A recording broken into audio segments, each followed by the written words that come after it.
ओम शांति। आज 26 मई 2020 के ईश्वरीय महावाक्य हैं। बाबा के मुरली में आज ब शब्द पर ही बहुत सारे शब्द आए। बाबा ने सबसे पहले नशा,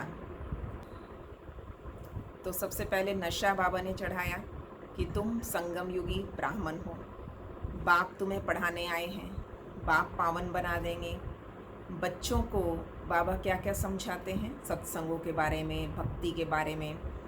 बाबा ने कहा भक्ति में कितनी कितनी भुजाएं दे दी देवियों को, काली को, अम्बा को। अब इतनी भुजाएं होती थोड़ी हैं। बाबा ने पुरानी दुनिया ट्रांसफ़र होने वाली है, बदलने वाली है। तो ऐसी वंडरफुल बातें बाबा ने आज बताई कि बच्चे, बाप ही तुम्हें आदि मध्य अंत का ज्ञान देने वाले हैं, त्रिकालदर्शी बना देते हैं। तो बाबा बच्चों को ये प्रेरणा दे रहे थे कि अपना अब बैगेज ट्रांसफ़र करो। तो इन सब शब्दों में बी से ये शुरू होते, भक्ति, बैगेज, भोग लगाना।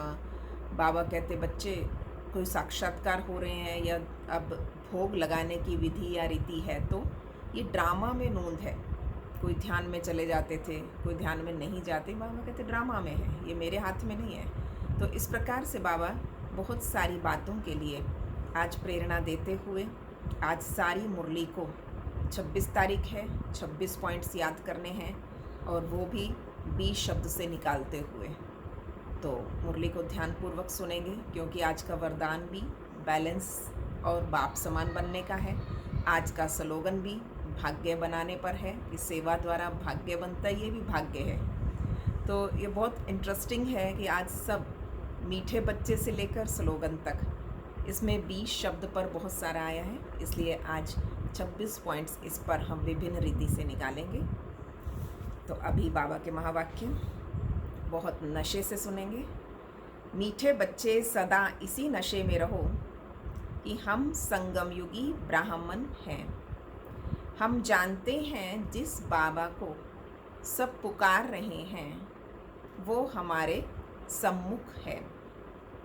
प्रश्न है, जिन बच्चों का बुद्धि योग ठीक होगा उन्हें कौन सा साक्षात्कार होता रहेगा? उत्तर है, सतयुगी नई राजधानी में क्या क्या होगा, कैसे हम स्कूल में पढ़ेंगे, फिर राज्य चलाएंगे, ये सब साक्षात्कार जैसे जैसे नज़दीक आते जाएंगे होता जाएगा।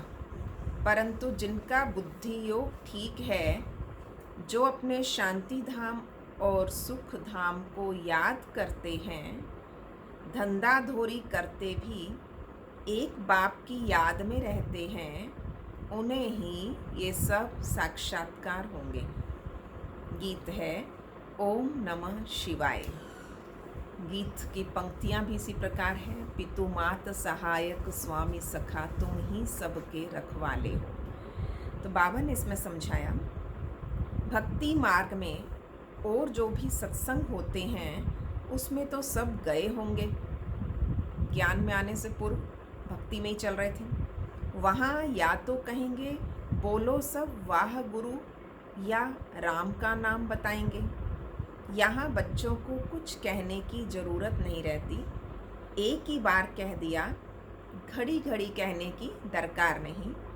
बाप भी एक है, उनका कहना भी एक ही है। क्या कहते हैं? बच्चों, माम एकम याद करो। पहले सीख कर फिर आकर यहाँ बैठते। हम जिस बाप के बच्चे हैं उनको याद करना है।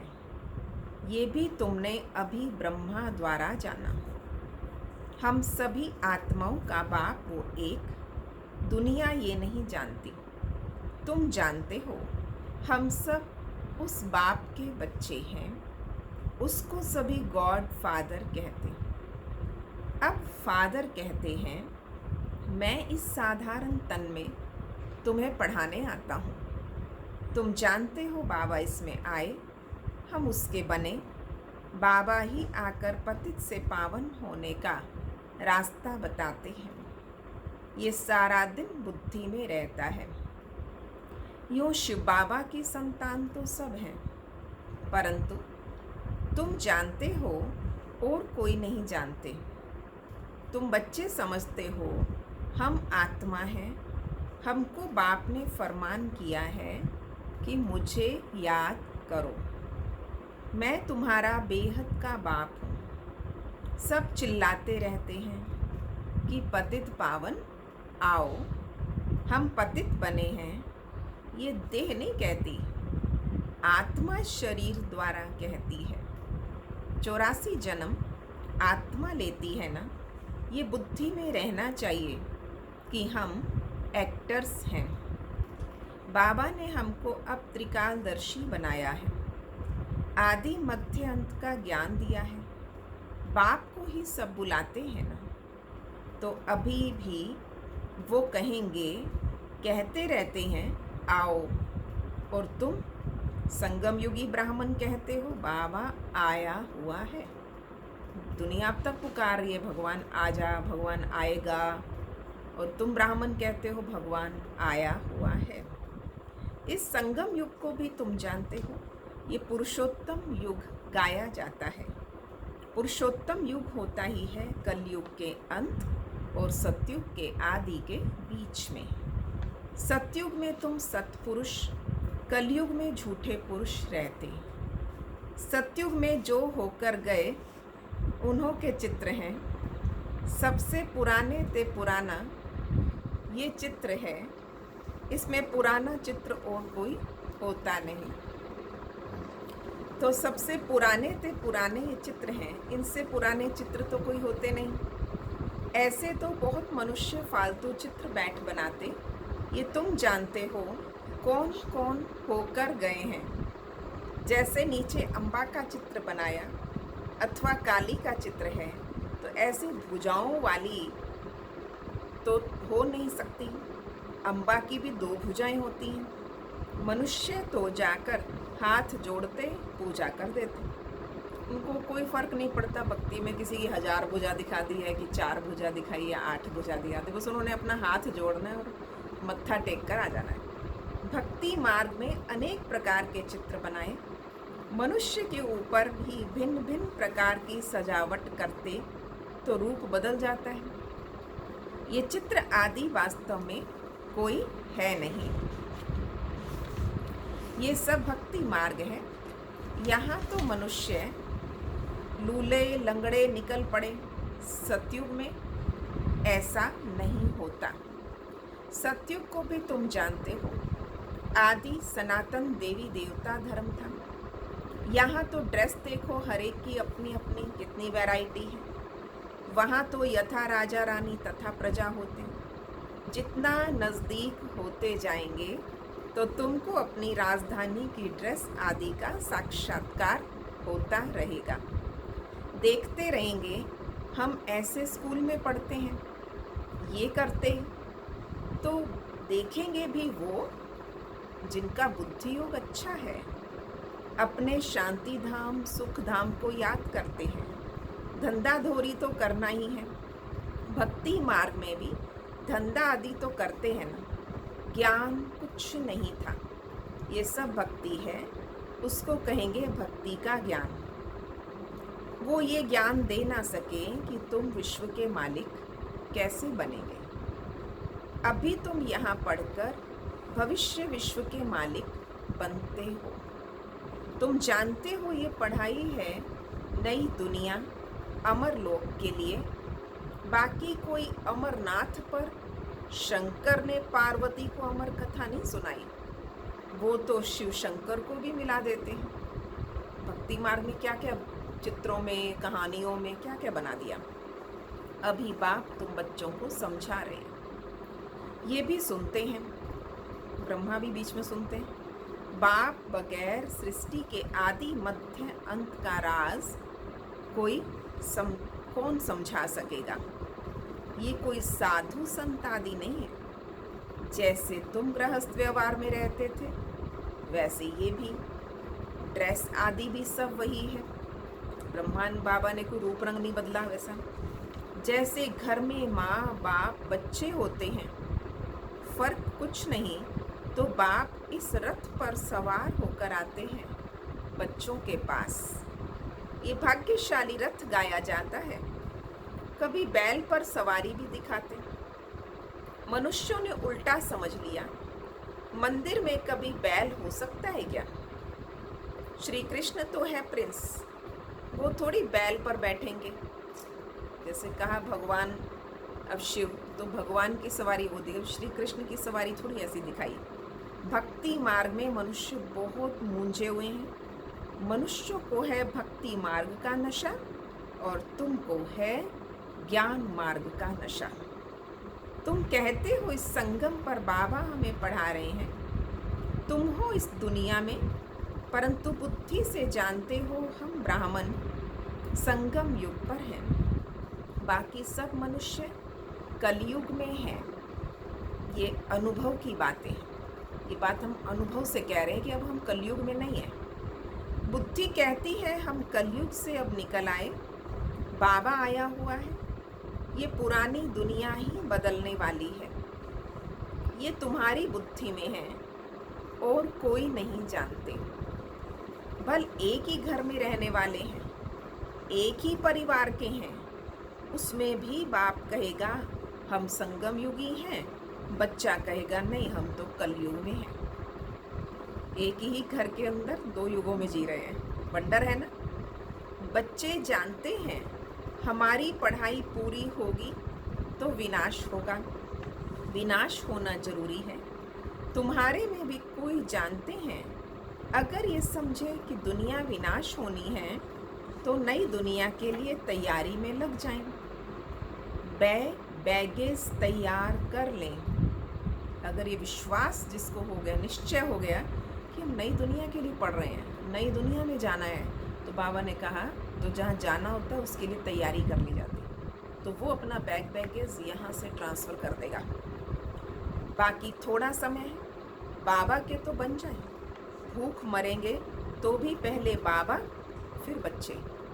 बाबा कहते तुम चिंता मत करो, बाबा पहले बैठा है, ये तो बाबा का भंडारा है, तुम शिव बाबा के भंडारे से खाते हो। ब्राह्मण भोजन बनाते हैं, कितनी महिमा बाबा ने की आज इस भंडारे की। यहाँ ब्राह्मण भोजन बनाते हैं, यहाँ ऑर्डिनरी भोजन नहीं है, पवित्र हाथों से बनता है, इसीलिए ब्रह्मा भोजन कहा जाता है। जो पवित्र ब्राह्मण है याद में रहकर बनाते हैं, सिवाय ब्राह्मणों के शिव बाबा की याद में कोई रह नहीं सकते।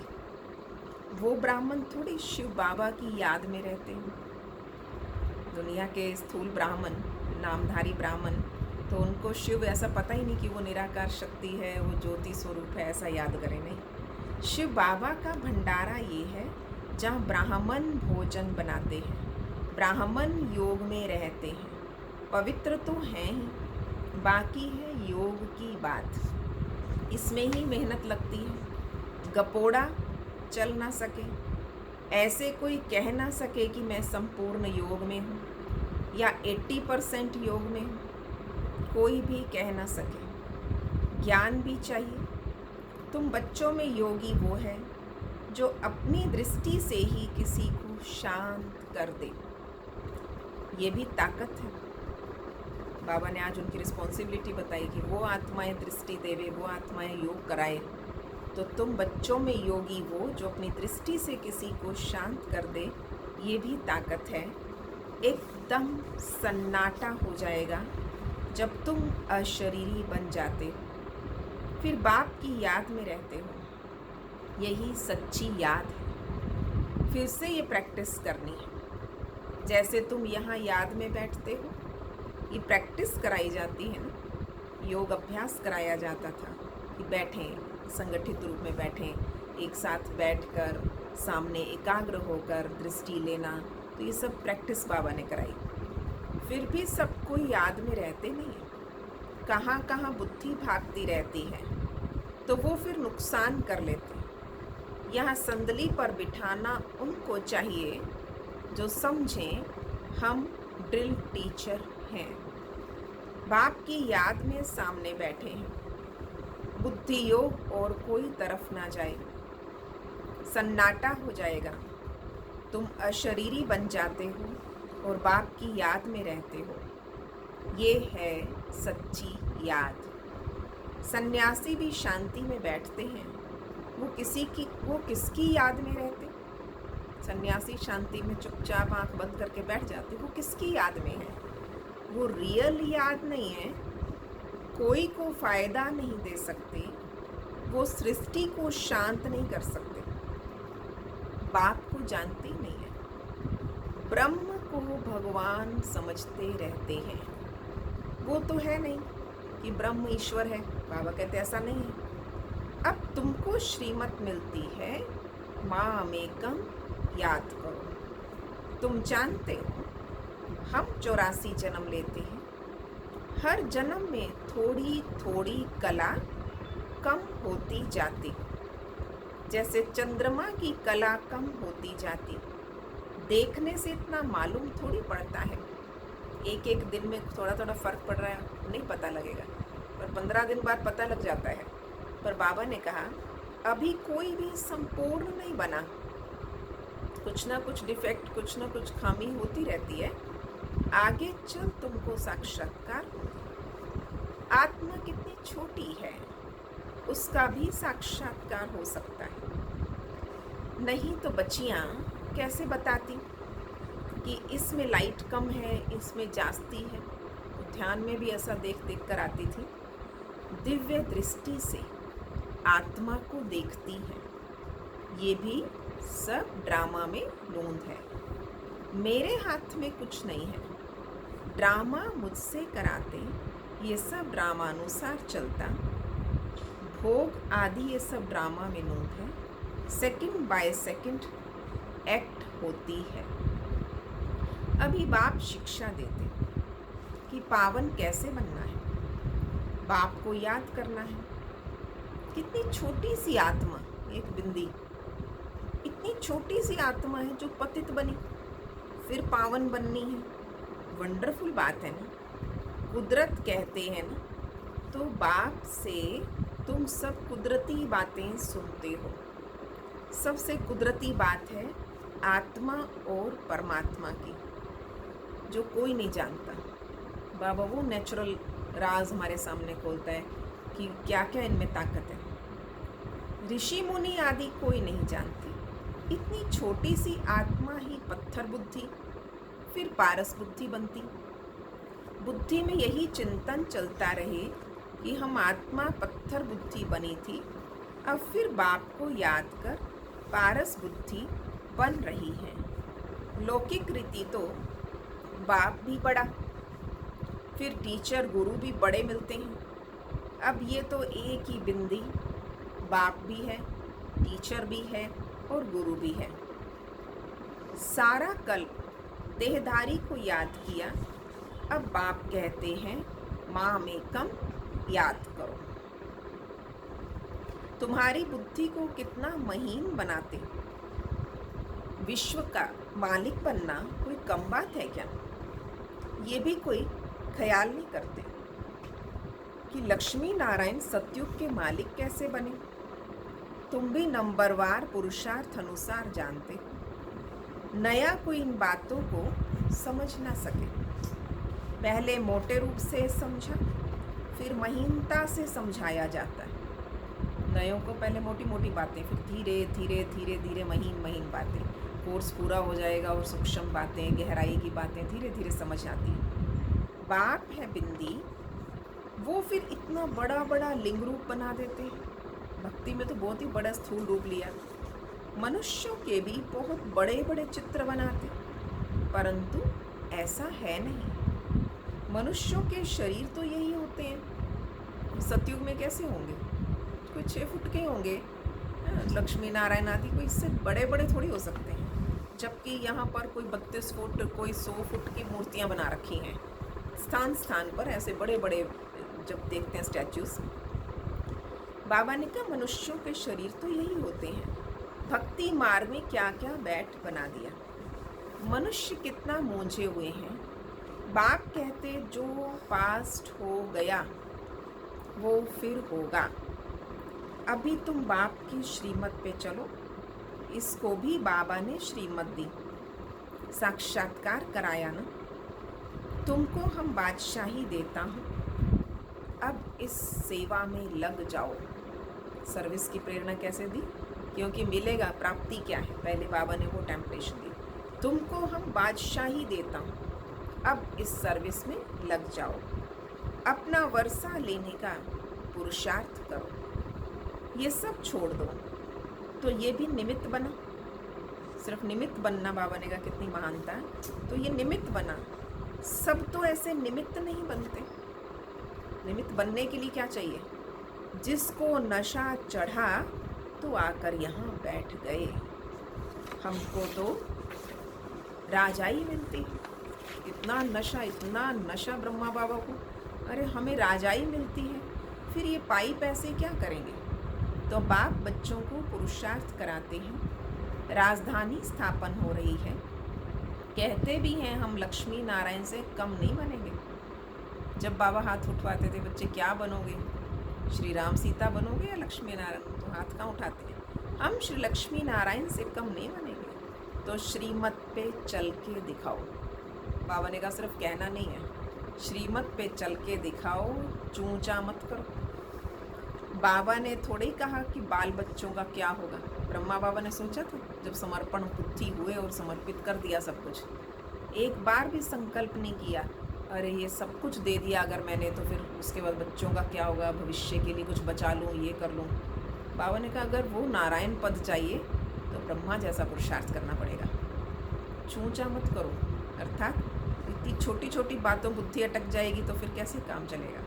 बाबा ने थोड़ी कहा बाल बच्चों का क्या होगा। फिर बाबा ने कितनी बड़ी सोच बताई कि जो शरीर छोड़ जाते हैं माँ बाप अगर, तो क्या बाल बच्चे पलते नहीं? बाबा ने कहा बच्चे एक्सीडेंट में अचानक कोई मर जाते तो कोई भूखा रहता है क्या?